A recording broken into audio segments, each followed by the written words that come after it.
Բարև ձեզ արգել հետևորդներ, մենք շարունակում ենք կարևորագույն թեմաների քննարկումները պոլիտիկայի եթերում, այս շաբաթ, ինչպես ամեն շաբաթ, քննարկում եմ ունենալու քաղաքագետ Ազատ Ադամյանի եւ Արդար հայ նախաձեռնության ներկայացուցիչ Էդգար Մակարյանի հետ, շնորհակալ եմ որոնք հրավերս չմերժելու համար։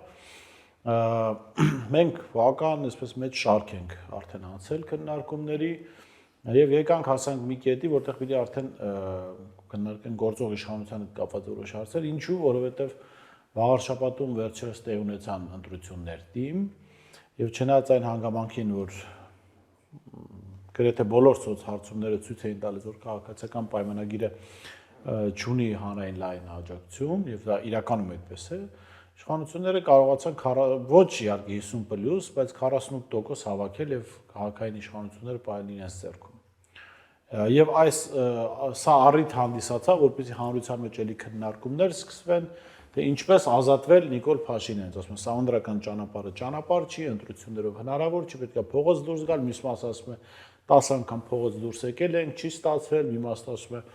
ալմորորակայինները պիտի ուտեն Նիկոլ Փաշինյանին, չգիտեմ, մի խոսքով տարբեր այսպես սցենարներ են քննարկվում,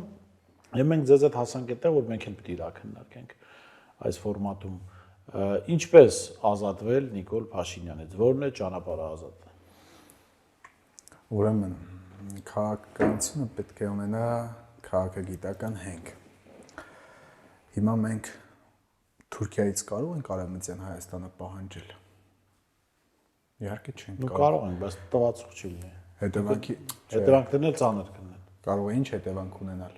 Արևելյանն էլ գործնենք։ Այո։ Հիմա ով Նիկոլից ուզում է իշխանություն վերցնել, պետք է այդ ռեսուրսն ունենա։ Թե չէ կարող է բանտարկվել կամ հենց անձամբ կորել։ Դրա համար ռեսուրս է պետք, այսինքն քաղաքականությունը պետք է ունենա քաղաքագիտական հենք։ Դու պետք է դրան հարմար ռեսուրսներ ունենաս այդ ամեն ինչը ի կատար ածելու համար։ Եվ ամենակարևորը աշխարհաքաղաքական պայմաններ պետք է լինի իշխանություն վերցնելու համար։ Ուրեմն պետք է լավ հետ գնանք։ Շատ հետ մի գնա, որ չէ, շատ պետք է ուղղակի որ այս ամեն ինչը ավելի པարզ լինի, որ հասկանանք 2x արագությամբ փորձենք 2x արագությամբ պատմենք։ Ուրեմն մենք հաճախ հաղորդումների ժամանակ խոսում ենք պերմանենտ հեղափոխությունից, պերմանենտ հեղափոխություն կանգնեցնելուց, թե մենք ինչպես Հայաստանը արևմտյան հավաքական արևմուտքի պերմանենտ հեղափոխությունը փաստացի կանգնացրեց 96 թվականին, դե յուրե հաստատեց 98 թվականի նախագահական ընտրություններով եւ 98 թվականին Լևոն Տեր-Պետրոսյանի հրաժարականով։ Հիմա ինչ ասել է պերմանենտ հեղափոխություն։ Ուրեմն 1897 թվականից ոմանք ասում են 1897 թվականը նախագահ Մաքքինլի իշխանության գալը եւ որոշ մասնագետներ համարում են 1912 թվականը Վիլսոնի իշխանության գալը, քանի որ Վիլսոնը տվեց այդ պերմանենտ հեղափոխության մեկնարկը տվել է Վիլսոնը Pax Americana-ի մոդելով։ Ինչ էր իրանից ներկայացնում Pax Americana-ն, ինչ էին իրենք ուզում։ Աշխարհը սարքել աշխարհի Միացյալ Նահանգներ։ Մեկ կառավարություն, մեկ մշակույթ, մեկ լեզու, մեկ կրոն եւ մեկ քաղաքացի, որը կոչվի աշխարհաքաղաքացի։ Ուրեմն այս 1912-13 թվականներից սկսած process-ը պերմանենտ հեղափոխությունը քանդեց ռուսական կայսրությունը առաջին համաշխարհային պատերազմի ժամանակ, քանդեց ավստրո-հունգարիական կայսրությունը եւ քանդեց գերմանական կայսրությունը եւ նույնիսկ վտանգ տեսնելով Օսմանյան կայսրությունից իրենք արդեն 1908 թվականին այնտեղ երիտթուրքերով իշխանապողություն էին արել, Աբդուլ Համիդին հեռացրել էին, բայց 1909 թվականի ապրիլին Աբդուլ Համիդը փորձեց իշխանություն նորից վերցնել, որպեսզի նման վտանգ հետագայում չլինի, իրենք ապամոնտաժեցին նույնիսկ իրենց ստեղծած Օսմանյան կայսրությունը ստեղծել են իրենք։ Հավաքական արևմուտքի այդ խորքային կառավարիչները, խորքային իշխանությունն է ստեղծել։ Ուրեմն իրենց նպատակն ինչն էր։ Քանդել կայսրությունները եւ ինչով։ Կայսրություններով։ Իրենք քանդեցին բրիտանական եւ ֆրանսիական կայսրություններով առաջին համաշխարհային ժամանակ։ Ուրեմն որպեսզի քանդեցին կայսրությունները, որպեսզի ստեղծեն այդ միաբևեռ աշխարհը։ Հետո առաջին համաշխարհայինից հետո 3 կայսրությունները քանդելուց հետո քանդեցին բրիտանական եւ ֆրանսիական կայսրությունները երկրորդ համաշխարհային պատերազմով, բայց կար սովետական միությունը, որի քանդելը պերմանենտ հեղափոխությունով սկսվեց Ստալինի մայից հետո։ Եվ 85-ից Գորբաչովով վերջնականապես սկսվեց խորհրդային միության ապամոնտաժումը։ Ապամոնտաժումից հետո այս նպատակն էր սարքել աշխարհի Միացյալ Նահանգներ։ Հայաստանի մասով։ Ուրեմն 1988 թվականից երբ սկսեց Արցախյան շարժումը եւ 91 թվականից Հայաստան-Ադրբեջան առաջին Արցախյան պատերազմը 92 թվականին Հայաստանի վիճակը կրիտիկական էր։ Ադրբեջանը մտել էր Տավուշ, մտել էր Սյունիք, նույնիսկ վերցրել էին Ղափանի օդանավականը, բայց Հայաստանի մոտ ստացվեց իրավիճակը շտկել մարտավարական հաղթանակով։ Այսինքն Արցախյան ազատամարտում Հայաստանը հաղթանակ ունեցավ, բայց ստրատեգիական հաղթանակ որպես այդպեսին չունեցավ, դրա համար հավաքական արևմուտք այս ամեն ինչի կազմակերպիչները հեշտ տարան։ Հետո երբ Հայաստանում արդեն իշխանությունը լճացել էր, պերմանենտ հեղափոխականները, որոնք ծառայում են այդ նույն կենտրոնին Լևոն Տեր-Պետրոսյանի գլխավորությամբ, ուզում էին իշխանափոխությունը փոխանցել, տեղափոխություն անել եւ շարունակել հաջորդ տեխնացիով, բայց հնարավորություն եղավ կանգնեցնել 96 թվականի նախագահական ընտրություններով փաստացի, որը դե յուրե հաստատվեց 98 թվականի Լևոն Տեր-Պետրոսյանի հրաժարականով, բայց հրաժարականի ժամանակ վերջերս իմացանք, որ մարդ կար, որ համաձայն չէր։ Ով համաձայն չէր, արդյունքում այնպես ստացվեց, որ վերվեց իշխանության, որ 2018 թվականի ապրիլի 23-ին եղավ այս ամեն ինչը։ Հիմա այսքան էս հետընթաց խի էս այդ հայաց գցեցինք այսքան պատմական փաստերի այդ քրոնիկային, որ հասկանանք, թե մեր դեմ ինչ ծրագիր է իրականացված, ինչ համալիր ծրագիր է իրականացված։ Այսինքն պարզ ձևով դու դնես հաշվես, որ այս 2-3 բանով կուսակցություններով սենց մի բան ենք մտածելու եւ հաղթանակ ենք տանելու։ Այդքան հեշտ չի լինելու։ Խնդրեմ, Թերևս այս ազատի խոսքից էլ շարունակենք, որ մեր քաղաքական դաշտում այսօր կա շատ պրիմիտիվ մոտեցում, որ շարունակում են 30-ամյա այդ ընթացքը, որ դասական ճանապարհով կգնանք ընտրությունները կանենք, կհաղթենք, իշխանափոխություններ կլինի, առավել եւս, երբ որ կա հանրային մեծ սպասում, երբ որ կա հանրային մեծ պահանջ, նույնիսկ պատվեր կարելի ասել իշխանափոխության Նիկոլի հեռացման, բայց այդ եւ պատվերը եւ պահանջը միևնույն է, ինքը որքան էլ քաղաքական օրակարգի բնույթ ունի, միևնույն է այն չի կարողանում վերածի կոնկրետ արդեն առաջարկի, եթե կա պահանջարկ, ապա կոնկրետ առաջարկը թե ինչպես, ինչ մեխանիզմով գոյություն չունի, եւ հետեւաբար եթե գոյություն չունի, նրանք մնում են ընդամենը մեկ պարզ տրամաբանության վրա, որ կգնանք ընտրություններին կհաղթենք, բայց ցույց է տալիս իրականությունը, հատկապես ձեր նշած վերջի ընտրությունները էջմիածնում, որ տրամաբանորեն կարող է այդպես հանգուցալուծումը։ Բայց նաև փողոցային պայքարը ցույց է տալիս, այո, որ դա որ այդ մոտեցումն էլ է պրիմիտիվ, որ կհավաքվենք այսքան հազարով, Նիկոլը կտենակ փախնի։ Այսինքն դուրս է գալիս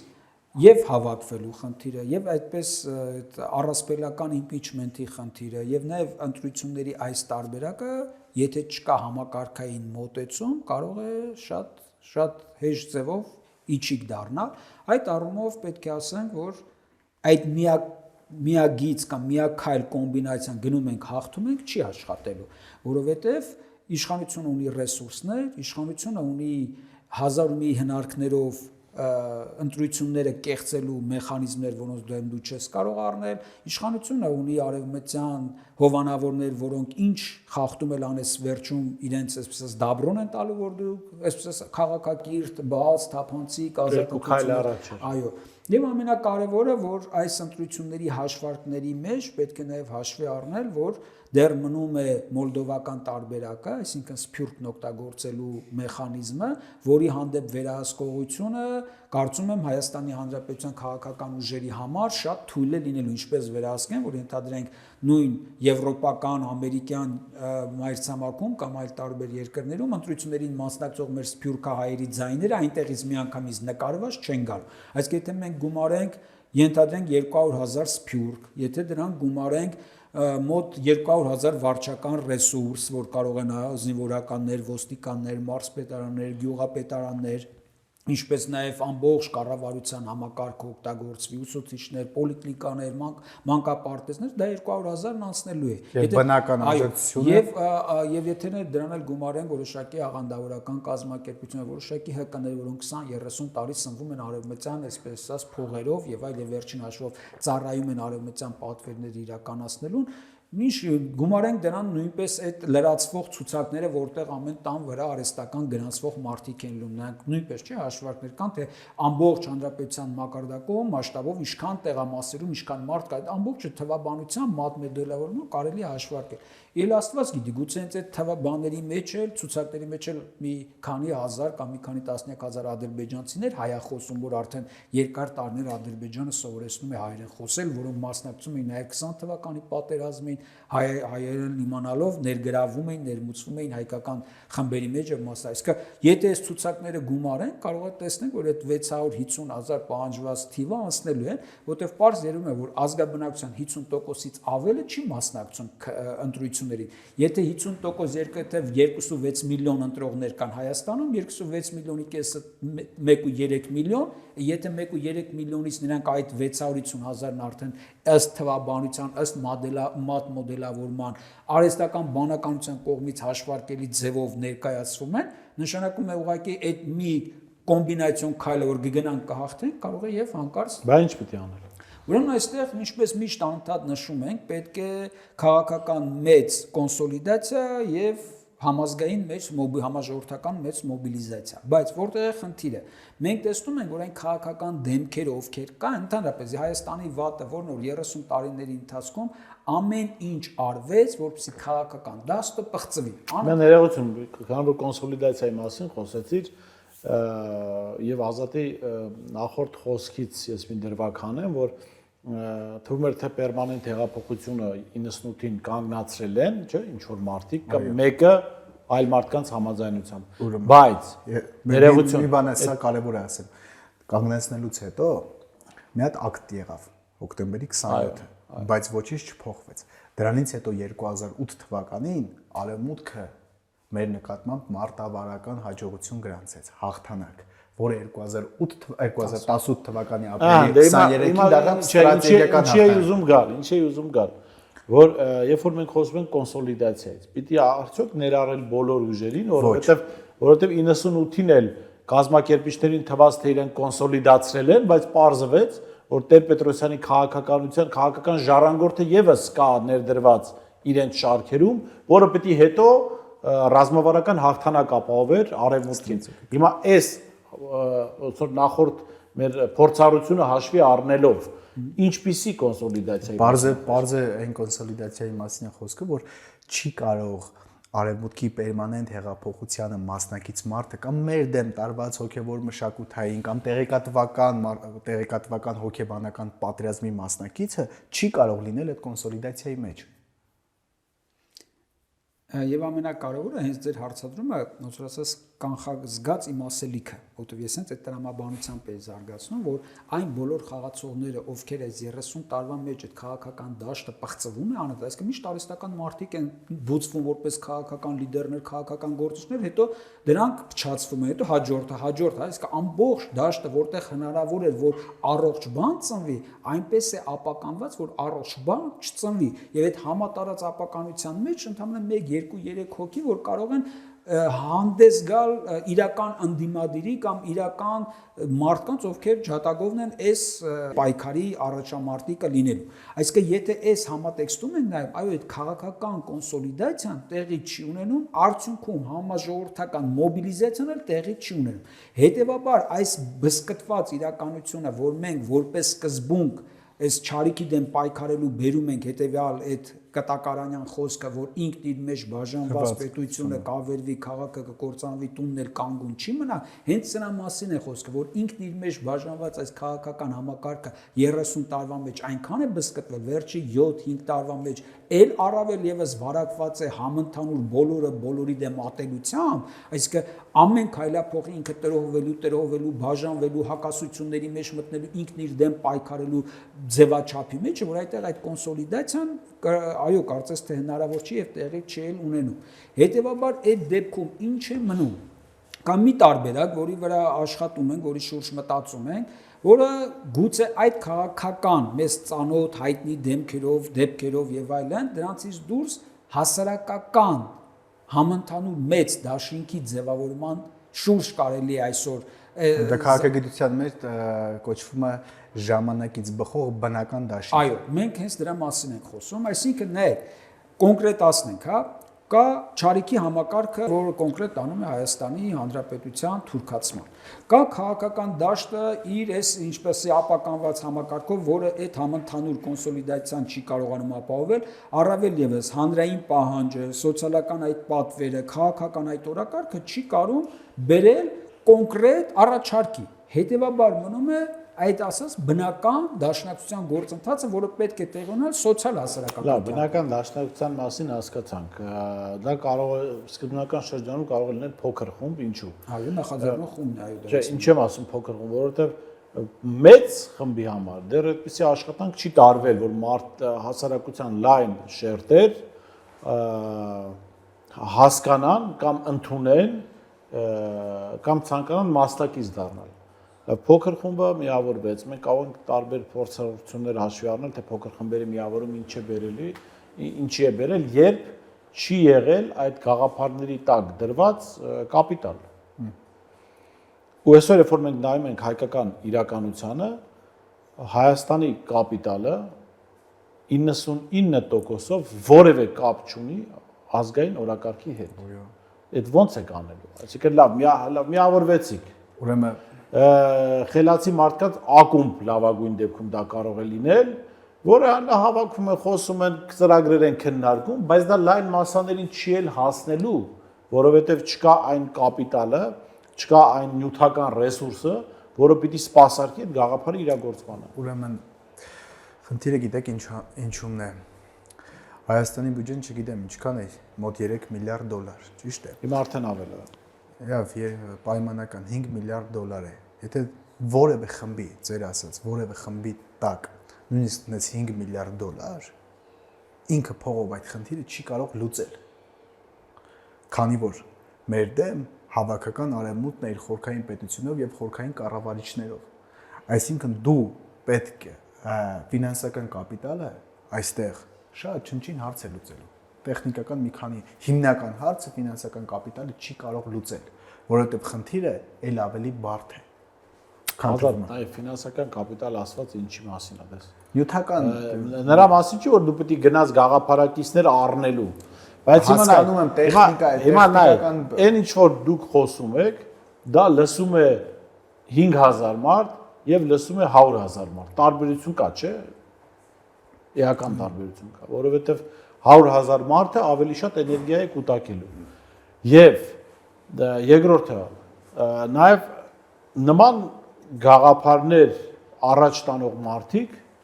կարող են թիրախավորվել, այսինքն, չգիտեմ, կարող է մեկը հայտնվել հայտ արի, որ իրեն, չգիտեմ, բռնաբարել են, վարկաբեկելու համար, թալանել են, այսինքն եւ այդ մեդիա արշավներ կարող են տարվել եւ հասարակությունը, որը պիտի ինչ-որ փուլի ընդուներ այդ գաղափարները տարածողին, սկսում է մերժել, ասում է սա ով է։ Եվ ի վերջո մի մոռացա, մենք մեր հասարակական քաղաքական կյանքում ունենք օրինակներ, երբ մարդը չի էլ հասցրել իր գաղափարը տեղ հասցնել, այնպիսի միֆեր են իր մասին տարածվել, որ այդ մարդը միջև այդ գաղափարը տեղ կասեն, արդեն մերժելի է դարձել։ Տեսեք, ուրեմն մեկտեղ չի աշխատում եւ բանականությունը եւ հավատը, կամ պետք է բանականությանը տուրք տաս։ Իսկ եթե մենք բանականությանը տուրք տանք, զուտ բանականությանը տուրք տանք ու հասկանանք մեր դեմ ինչ ռեսուրսներ են աշխատում եւ ինչ ուժեր են աշխատում, մի անգամից ձեռքերներս դնելու ենք հետևներս եւ հանձնվենք։ Այստեղ հավատն է։ Հավատի վրա պետք է ամեն ինչը դրվի, ոչ թե նյութական։ Հասկացա, հավատը հավատ, բայց անելիքն էլ դու պիտի անես։ Դու մի հետաքրիր առակ էի պատմում կարծեմ Աստվածաշնչից, որ մարդու գործը, այո, մարդու գործը մարդը պիտի անի։ Ղազարոսի առակն է։ Ահա, դե հիմա մարդուն տրված է գործ, հիմա տրված է եթերում խոսել, մարդը պիտի խոսի։ Այո։ Տրված է որ ինչ որ օպերատոր դա պիտի նկարի, տրված է որ պիտի ինչ որ մեկը մոնտաժ անի, տրված է որ ինչ որ մեկը պիտի տարածի, մեկը էս աթոռը պիտի սարքի, մեկը սեղանը սարքի։ Իսկ մարդու գործը կա անելիք։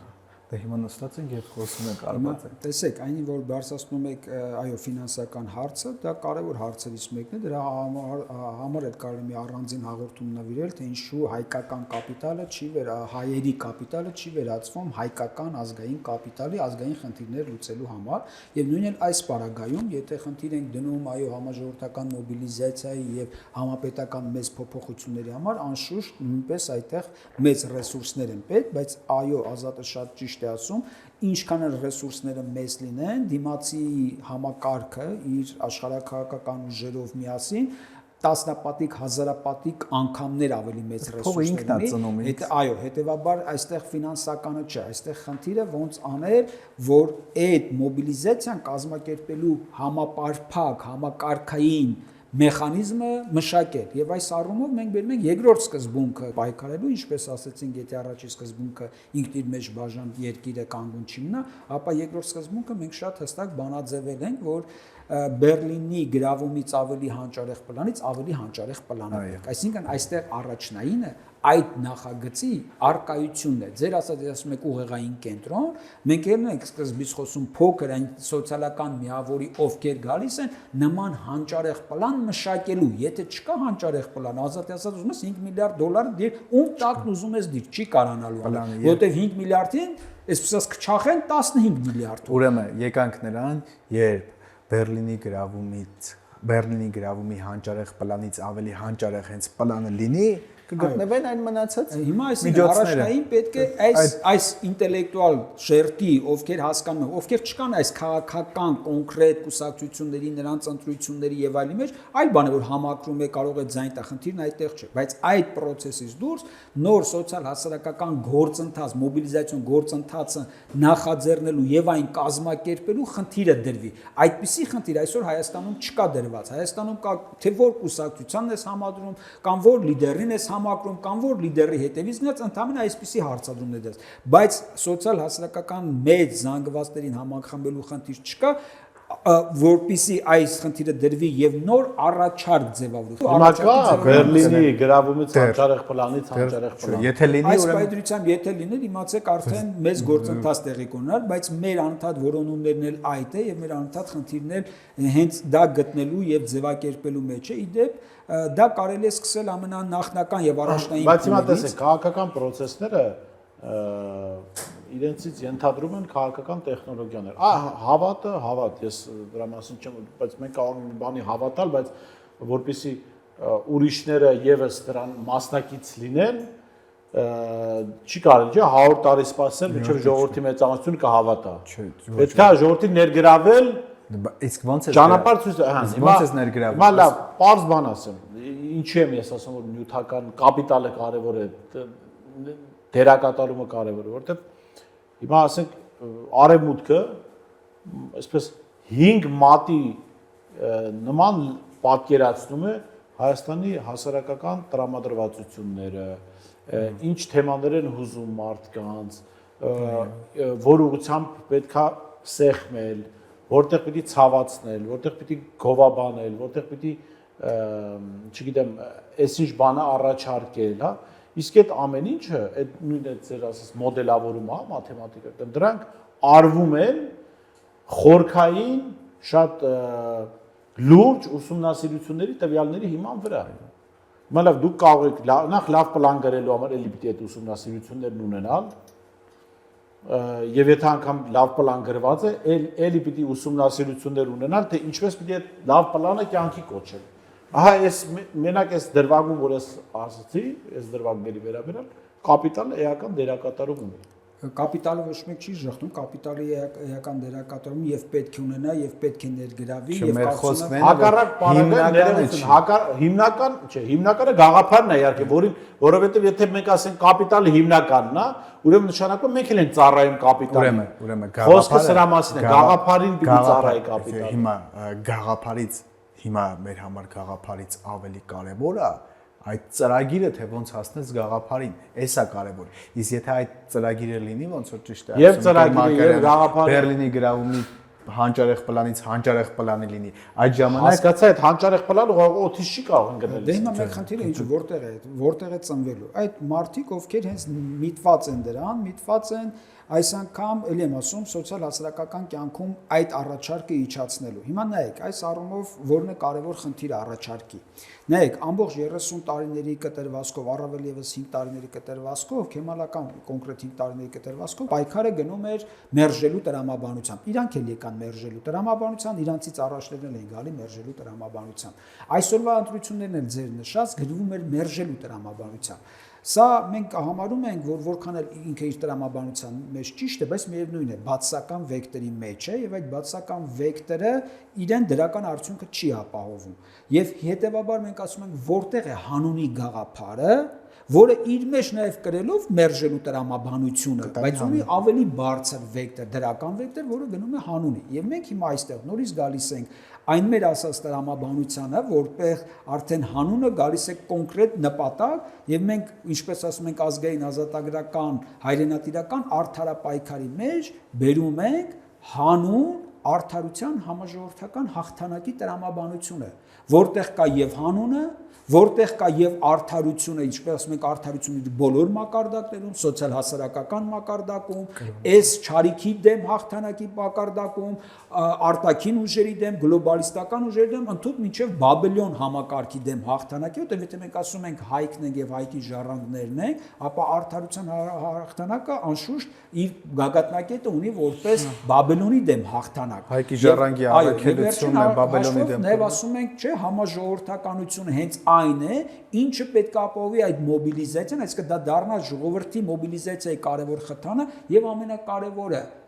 Քեմալական պայմանագրի տակից հանի այդ ժողովրդի քվեն վստահած լինելու այդ մոտեցում, այդ բանաձև, որ իրանց ժողովուրդն է քվետը, որ իրանց ժողովրդի ներկայությունն է եւ այսինքն ինքը դառնում է համաժողովրդական եւ ամենակարևորը հաղթանակի բանաձև, այսինքն հանուն արդարության համաժողովրդական հաղթանակը դա այդ առաջարկի համընդհանուր անունն է, որը պետք է դրվի սեղանին, որից հետո արդեն ձեր ասած մշակում է տեխնոլոգիան, ինչ տեխնոլոգիաներով։ Հիմա տեսեք, հաջորդ տեխնոլոգիան եմ ասում, որը կոնկրետ աշխատանք է պահանջում, որը կոնկրետ մարդիկ է պահանջում, լրագրողներից սկսած մինչև քաղտեխնոլոգներ, քաղաքագետներ եւ այլն եւ այլն։ Եվ հասարակության տարբեր շերտեր։ Նայեք, իրանք գնում են, այսպես մեղվի պարսի խայթոցի տրամաբանությամբ, որ քեզ ինչքան շատ խայթեն եւ պարսի տրամաբանությամբ խայթեն, որ չկարողանաս որևէ մեկին արձագանքել։ Ինչպես մի անգամ կարծում եմ այստեղ այդ առիթով ասել եմ։ Մի օր մի սրբազան են դատում, դու վազում ես այնտեղ, մի օր մյուս սրբազան, վազում ես այնտեղ, մի օր պայքարը տապակենտրոնացնում են պղծում ծերնակը, վազում ես այնտեղ, մի օր կիմանաս հանկարծ, չգիտեմ, Մատենադանից գիրք կորավ, կվազես այնտեղ, հաջորդ օրը բանից Եղեռի թանգարանից կորավ, կվազնես, այսինքն քեզ անընդհատ պահում են այնպիսի վիճակի մեջ, որ դու մենակ հյուծվես։ Հիմա նույն տրամաբանությունը պետք է օգտագործել իրենց դեմ։ Այսինքն, եթե իրանք ամեն օր օրակարգ են թելադրում եւ քեզ սպառում են իրենց օրակարգները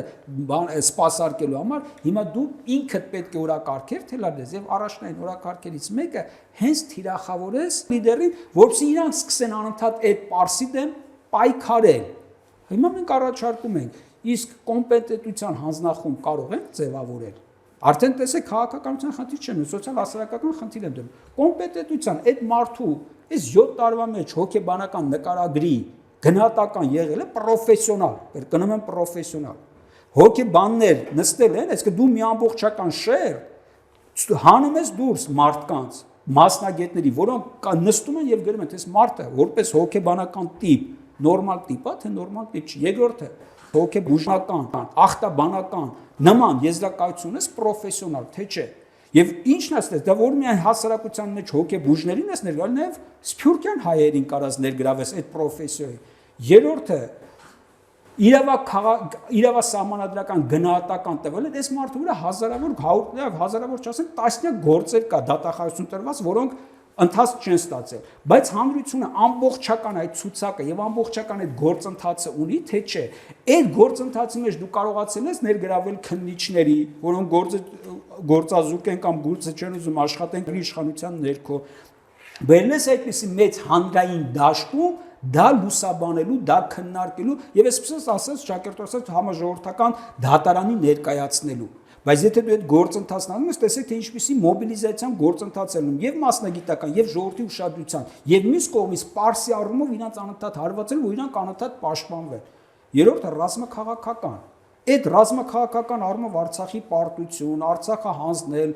մեր Հայաստանի Հանրապետության սահմանները, այս առումով մասնագիտական կոնկրետ գործընթաց տեղի ունեցել է, թե չէ, դրա գնահատականը կա, թե չէ։ Հաջորդը կառավարական կոմպետենտության։ Այս մարդը կոմպետենտ է Հայաստանի Հանրապետության կառավարման ղեկը ստանձնել։ Զուտ կոմպետենտ ունի այդքան հմտություն, ինչպես ասում էր իր բարեկամ Ալիևը, այս մարդը կոլխոզ չի ղեկավարը, սա ոնց կարա երկիր ղեկավարի։ Ալիևը մի կողմ, Նիկոլ Փաշինյանը հայրը ինքն էր ասում, որ երևի թե այս հանրապետությունում երևի միակամին ազնիվ մարդ է։ Այ, ասում էր ես լավ եմ հիշում այդ։ Փաշինյանին չընտրած, ասում էր ավելի լավ կնի ուրիշ տեխնատուի։ Որտեւ ինքը իր որդուն Փաշինյանի հայրը ինքը հո գիտեր իր տղանով է, ինչ կոմպետենտություն ունի։ Այո, եւ ինքը հոգեբանականը գիտեր եւ հաստատ հոգեբուժականը գիտեր։ Հայտարարաբար նա այդ խնդիրը հենց այդպես էլ դնում է։ Այսինքն ինչ որ ներողություն։ Եվ ամենակարևորը դրվագը մի հատ չմոռանաք, էլի ես շատ կուզեմ, որովհետեւ ժողովուրդը պիտի արժանին մատուցի այդ մարդուն։ Փաշինյանի հայրը կարող էր չհայտնվել այդտեղ։ Լրագրողների առաջ։ Ինքը ինչ որ իմաստով եկել էր խնդրելու, որ այս մարդուն մի ընտրեք, ախպեր։ զգուշացներ, այո։ Բայց անգամ Փաշինյանի հայրը չասեց Նիկոլը ճիշտ էր, ես սխալվեցի, բայց ինչ որ մեկը հայտնվեց ու ասեց այդ ամեն ինչը։ Բայց լավ, գանք հիմա մի հատ էլ մի կոմպետենտություն էլ ասեմ, այսինքն 7 կոմպետենտություն, ոնց որ թե ես թվարկեցի, որոնց կողմով կարող է հանձնախմբեր ձևավորվել եւ սա այս մարդու էթիկական եւ բնութագիրը վարքային ձև վարքաբանական բնութագիր է դա էթիկայի առումով նման հանձնախումբ ձևավորեք թե այս մարդը կոմպետենտ է ընդհանրապես թե չէ երբ որ այս սրա շուրջ process-ներ կգնա դուք կտեսնեք թե հանրային դաշտում ինչպիսի մասնագիտական շրջանակների մոբիլիզացիա տեղի կունենա կոնկրետ գործողություն կկատարվի, կոնկրետ հարվածներ կհասցվի այդ համակարգ եւ հանրության ուշադրությունը իր կեղծ սրտիկներից ինչպես դու կտեղափոխես քո օրակարգ, այսինքն դու կստեղծես կոնկրետ օրակարգ։ Սա ընդհանրապես ես մի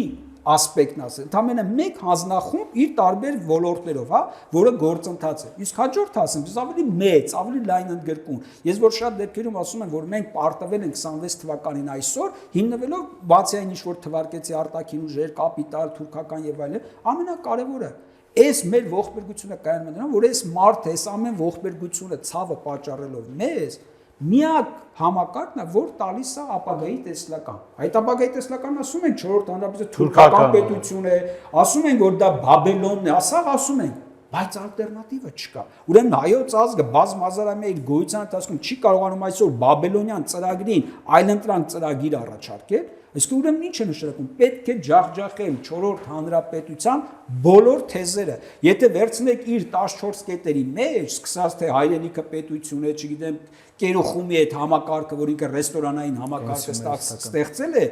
բոլոր կետերը կարելի է գիտական հիմքով ջախջախել ու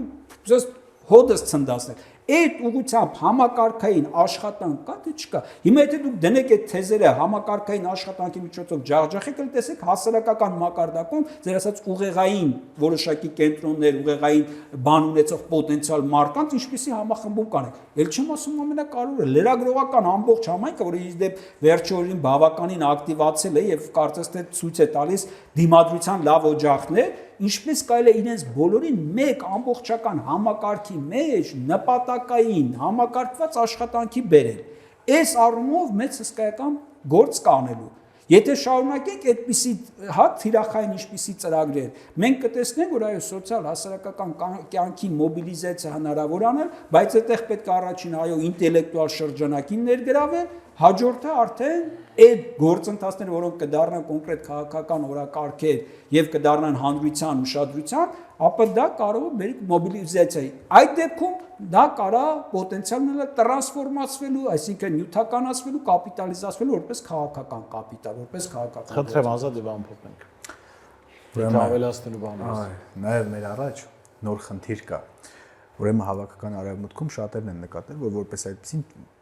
թվում է թե ճեղքված գոյություն ունի, պայքար է գնում գլոբալիստների եւ ուլտրագլոբալիստների մեջ։ Խնդիրը նրանում է, որ ուլտրագլոբալիստները եւ գլոբալիստները, երբ ունեն ընդհանուր ճշնամի, իրենք միաբան են։ Երբ որ ընդհանուր ճշնամուն չեզոքացնեն, նոր իրենց մեջ իրական կոնֆլիկտ կհասունանա, բայց հիմա իրենք ունեն ընդհանուր ճշնամի եւ այդ երկու խմբերի եւ գլոբալիստների եւ ուլտրագլոբալիստների սերուցքը պայքարում է մեր դեմ, մեր ասած բազմավեվեր աշխարհի դեմ, որը չիրականանա։ Ուրեմն խնդիրն ինչումն է։ Գլոբալիստների գործիքակազմը մեզ ծանոթ է, չէ՞, պոստմոդեռնիզմի գործիքակազմ է, բայց այսօր արդեն նոր գործիքակազմ կա, որը դրանք ուլտրագլոբալիստներն են բերում։ Դա տրանսհումանիզմի գործիքներն է, որը այս ամեն ինչի մասին, որ մեր դաշտում խոսես, ասենք կամ քեզ չեն հասկանալու կամ պիտակավորելու են։ Այս սրա մասին մանրամասն պետք է խոսել, որ հասկանալ դու ինչ մարտահրավերներ ունես, ինչ սպառնալիքներ ունես ըստ այդմ ծրագիր։ Հիմա տրանսհումանիզմ բառը մեր մեջ բացած չի, ու մնաց դրա դեպ տրանսհումանիզմից մենակ տրանսը գիտեն, հումանիզմը չգիտեն։ Չէ, ուղղակի տեսեք, հիմա մենք ժպտում ենք, ծիծաղում ենք այդ բառերը, խնդիրը նրանում է, որ դու ասում ես տրանսհումանիզմ, իրանք միանգամից կապում են առաջի արմատի հետ։ Շատ լավ, պարոն, հետաքրիր էր այս զրույցը, կարծում եմ նաև որ այդ հանձնախմբի կարգապահական հանձնախմբի մասով հետաքրիր է առաջարկել, բայց այս առումով պետք է նաև գտնել մասնագետներ, որ դիլետանտական մոտեցում չէ, այսինքն թամաշա չլինի այլ մասնագիտական, խորքային, գնահատականներ, որ այդ գնահատականները Փաշինյանը կարդալով էլ ինքն էլ ցես դողանցնի միջով, թե ինչ գնահատականներ էին եւ ինչ էին սպասվում, օրինակ շատ հետաքրիր առաջարկել քննիչների ներգրավում, այսինքն դուք պատկերացրեք մի ամբողջ, ասենք նախաքննական գործընթաց է գնում Փաշինյանի նկատմամբ,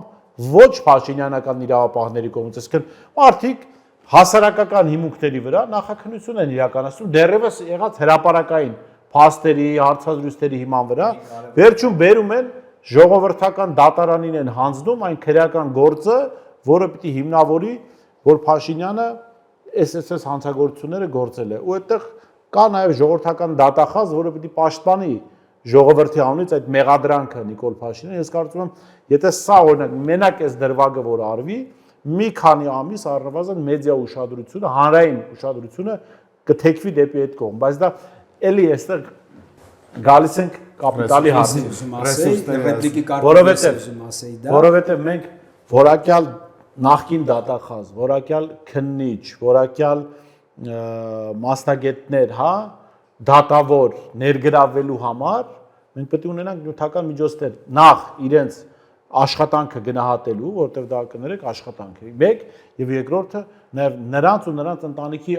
անդամների անվտանգությունը ապահովելու համար, որովհետեւ այն ինչ որ դա արվելու է, դա ոնց որ հարվածելու է այն համակարգի արմատներին, որի վրա Նիկոլ Փաշինյանը նստած իսկ դա դիմադրության է բերելու, դա այդ մարդկանց գուցե փորձեն սպանել, այդ մարդկանց գուցե փորձեն վախեցնել, այսինքն ահա այստեղը տես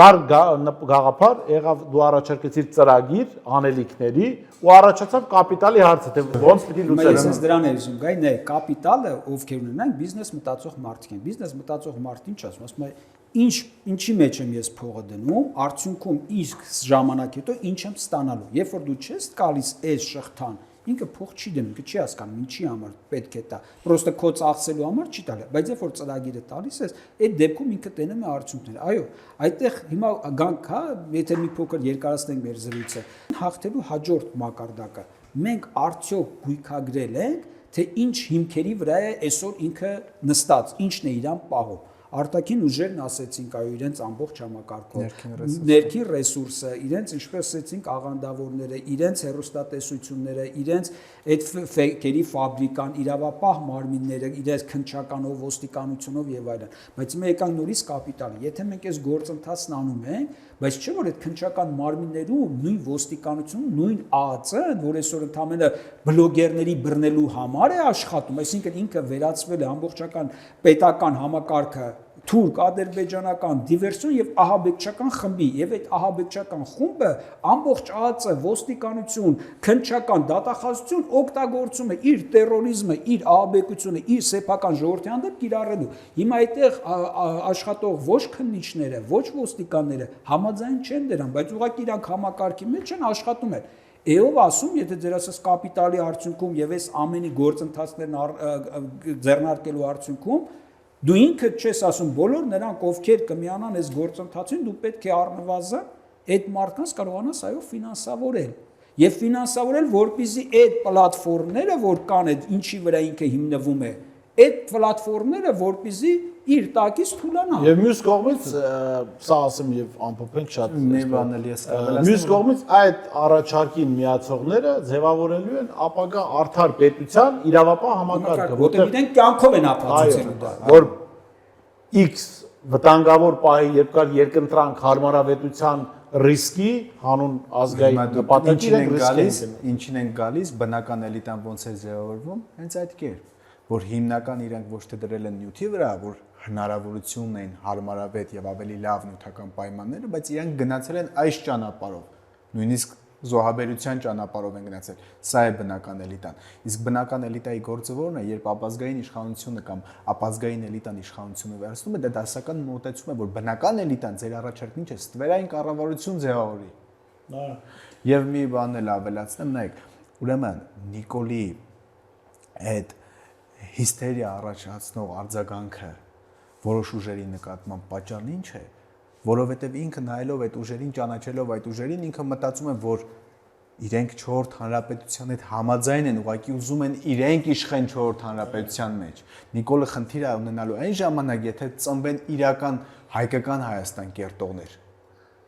Այդ դրա հետ կապված էլ նայեք, հաջորդ տարբերակն ասեմ, մի քիչ խոսքը երկարում է, բայց թեման կարևոր է։ Մյուս թեզերի իր, հա։ Եկեք, նյութական Հայաստանին պետք է հակադրես հոգևոր Հայաստանը, իսկ դա գաղափար է։ Ստամոքսային Հայաստանին պետք է դնես առաքինի Հայաստանը։ Բարոյազուրկ Հայաստանին պետք է դնես բարոյական Հայաստանը։ Տգետների Հայաստանին պետք է դնես իմաստությամբ ապրող Հայաստանը։ Այսինքն, այս սրանք բոլորը որակներ են գաղափարական ձևակերպումների այսած հայցակարգային մոտեցումների, որ եթե դու այդ աշխատանքն անում ես, ապա այդ աշխատանքը կատարելու ունակ մտավոր զանգվածը գալիս է այստեղ։ Իսկ եթե դու այդ սերուսքին հավաքում ես որպես մեկ ամբողջություն, ապա մնացած հանրային դաշտը ձգվելու է դեպի այդտեղ, որտեղ միտք եւ գաղափար է գեներացվում։ Շատ լավ, շնորհակալ եմ, պարոնիկ, շատ հետաքրքիր քննարկման համար, ինձ դուր եկա, ուսամ մեր հերոստատողներն էլ